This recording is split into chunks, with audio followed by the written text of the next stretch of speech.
everyone, and welcome to my LEGO room. I'm TJ the Brickwright, and today is a very important day because today we are finally officially inducting Mynock 2 into the Mynock Squadron. Not only am I going to be going over in detail some of the awesome parts of this ship, but we are also going to be announcing the fact that the instructions are up right now for the ship on Rebrickable.com, and yes, the instructions are free like all the previous Mynock Squadron. So if you desire, you can now pick up all 5 members of Mynock Squadron and add them to your collection, and that's pretty exciting, I think. So before we go completely nuts and showing off all the cool things about Mynock 2, I wanted to go ahead and just do a quick overview of the other members of Mynock Squadron. We have Mynock 1. No, this is Mynock. This is Mynock 1. This is Mynock 4. It looks a lot like Mynock 1, but it's not. This is the ship that my son began to design. I came in and made a few adjustments myself, but in the end, what this ended up being was an X-Wing combined with a Y-Wing. So it's actually got Y-Wing engines, but the bars at the back were cut off. That's one of my favorite details, and the fact that they're different sizes, they're actually not all cut off nice and flush. The story behind that, if you've already seen this, I apologize, but the story is that he got back from a mission and the back little circles that the Y-Wings have were bugging him so much that he just grabbed a torch as soon as he got back and went up and just started cutting off all the different beams that went back to those rear circles, because for some reason he couldn't get the right turning radiuses, and he was just fighting it. So that was fun. I enjoyed that one. And this is Mynock 1. Sorry about that. Mynock 1 is actually a combination of 5 different ships, and that includes things like Yoda's Starfighter. That's what the very tips of the wings were inspired by. We have X-Wing front ends, speeder bikes, and then the actual a little bit of episode 7 going on there with the wings. Oh no, this is a Z95. That's right. I was like, wait a minute, X-Wings didn't have those engines, but the front nose is the X-Wing. These are actually Z95 engines, and then of course it's got the third engine on the back just to add a little bit of extra speed. Droid, and of course this was the first one and had no landing gear, so that was kind of fun. Next up we have Mynock 5, and I think this may have been the first one that I actually put out instructions for chronologically. If you look through my instructions on Rebrickable, this is one of the very first ones that I had instructions for. This was actually designed by a fan that I just really liked the look of it, and I said, you know what? This was the catalyst that led me to deciding that all of Mynock Squadron would be designed by fans. The only exceptions, of course, being Mynock 1 that was designed by me but was inspired, and all of the direction was from a fan. Then, of course, we have Mynock 3, which was a modified Naboo Starfighter way before it was cool for everybody to have a modified Naboo Starfighter. Looking at you, Mando. This was a pretty cool ship, and interestingly enough, this is very similar in design to Mynock 2. Really big guns on the front, huge engines, and then the snotting technique for the wings is one very similar to Mynock 2. So that's an overview of the first 4 of Mynock Squadron. Let's go ahead and talk about Mynock 2, our newest member. This is Mynock 2, and this ship is so big, I'm having a hard time showing it all on the screen at the same time. This ship is so massive that I actually considered multiple times toning it down, like shrinking it just a little bit to make it a little less bulky. But then when I was holding it up next to the other members of Mynock Squadron, while it is a little bit bigger, it's not so much bigger that it doesn't fit into the scale of the other ships. But I know why you're here. You guys are here for all of the really juicy details. So starting off at the front, right here is actually meant to be a droid starfighter brain. It has that little bit of a look as though these red pieces are the eyes of the droid starfighter. More specifically, I think it was meant to be a bomber, a droid bomber eye right there, but it could have gone either way, I suppose. Next, right in this section, all these little greeblies here, these are all just connections between the general Grevious section of the ship, which is back here, which is also called the Belbullab-22, I believe. So this whole section is like welded and machineried parts to combine the wings of the bomber, the droid, and the starfighter all together. So that's why all the greebles are pretty big, and then you've got a little bit of carryover, like it was all welded together, which is pretty fun.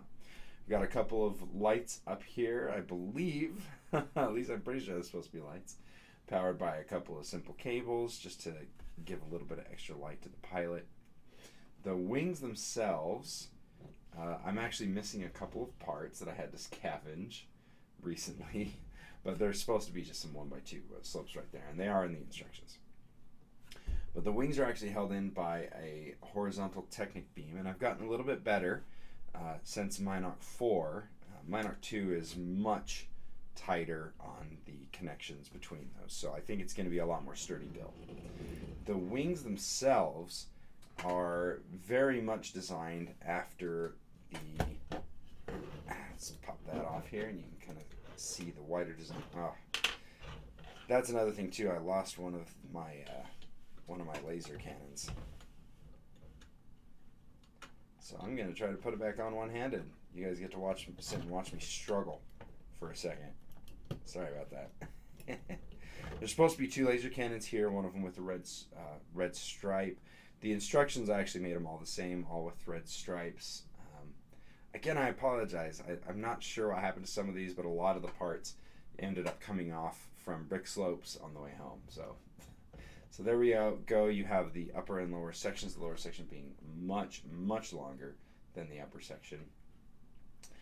But still a really cool design. I always liked the bomber wings. I always thought they looked pretty dope.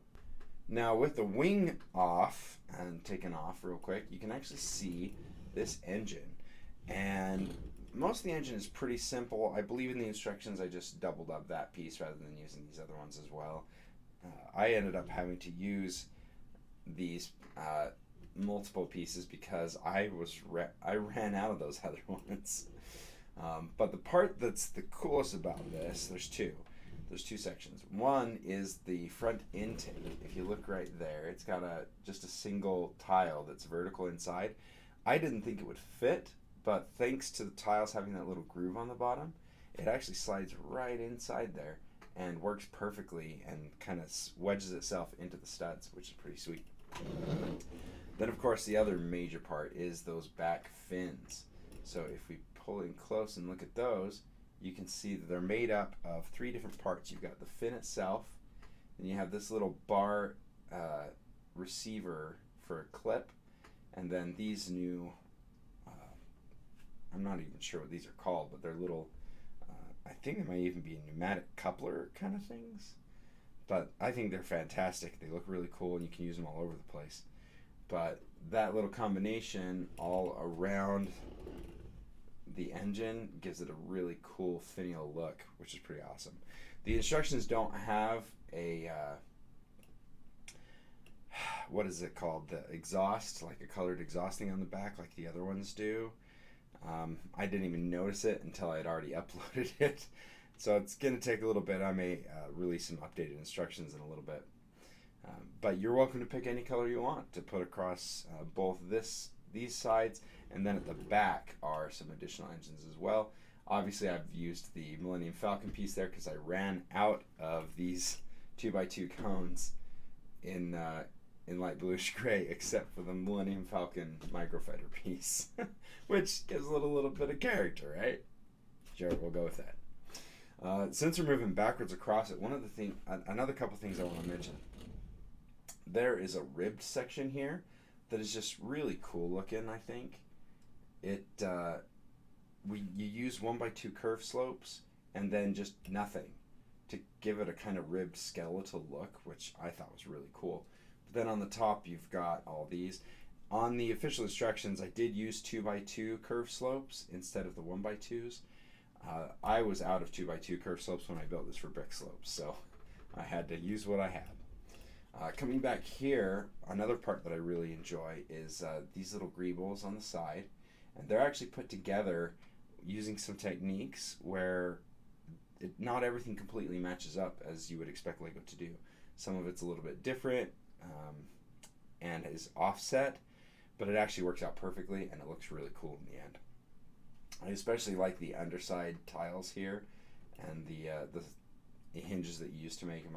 I think it looks really good. Then on the back we have, let's get in the light here. Whoop, there we go. So in the back here we've got some little exhausts, and then of course we have the very iconic little fin at the back of Grievous' ship that actually does fold down and help hold it up. You can see it rises up a little bit when I put it up. That's because the ship is a little bit back heavy from where the engine's point of contact to the ground is.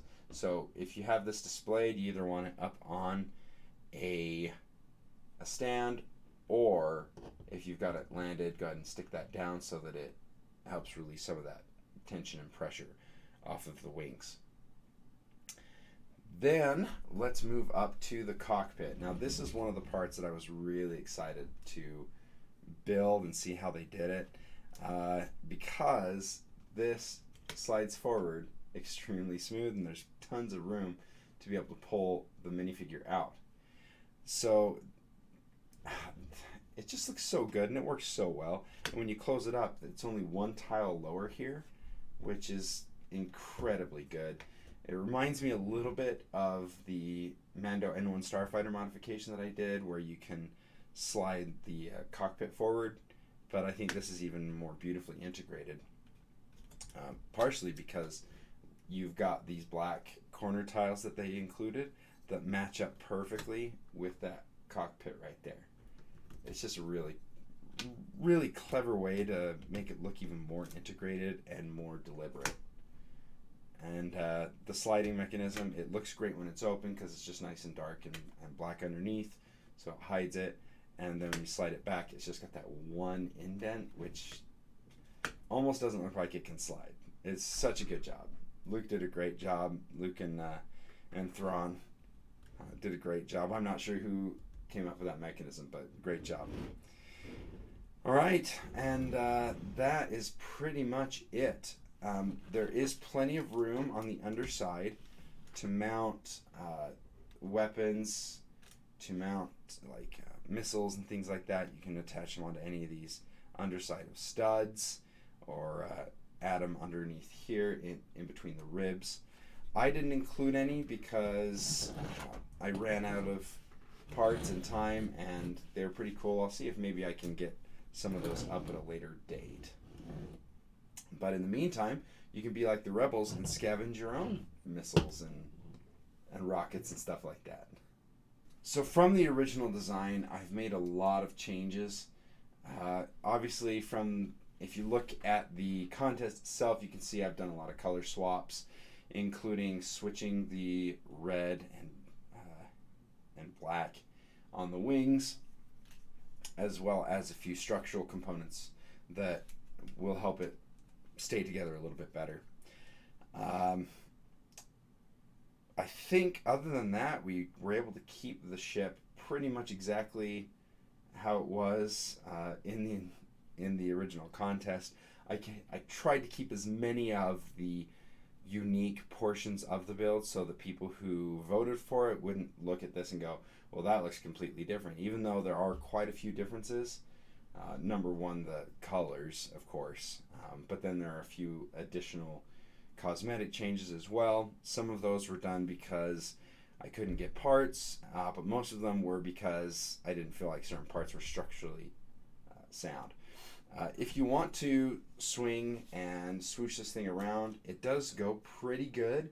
The one thing that you saw in the video that actually happened that should give you a hint as to how it could go is that the wings themselves, the Technic beams that go out into them, do not go all the way to the edge. I would have loved to be able to do that, but I couldn't find a Technic beam in my collection or quickly enough to get it all the way out, and they may not even make one in that size now that I think about it. That may have been another factor as well. So, and there you go.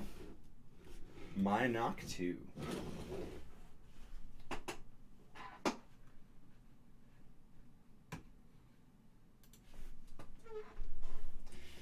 And there you have it. Mynock 2 is complete and up on Rubricable.com. You're welcome to go over and pick up the instructions there. This was definitely the largest of all of the Mynock Squadron. I figured it could be a bit of a bomber rather than a starfighter. Obviously, we're using the Droid Bomber wings, so that makes total sense that, oh, it'd be more of a bomber anyway. But I am very pleased with how it turned out. The cockpit and Belbullab section is super skinny, and I think it worked out pretty good. I hope that a couple of you are able to build this, although when I looked up the price of the parts, I'm not sure how many people will be able to build this. If you want to try to build a smaller version of it, I would definitely entertain helping you build the instructions for it if you were able to shrink it down a little bit. But as it is, I think it fits in pretty well with Mynock Squadron, and I'm very happy with the work that Luke did. As one final note, I will let everyone know that we are not done with Mynock Squadron, and that Mynock Squadron contests are going to be kind of an annual thing. So don't throw away all your work just yet, and keep things in mind. See if you can come up with your own ideas and new designs that could possibly join Mynock Squadron. And until next time, I'm TJ the Brickwright. Play well.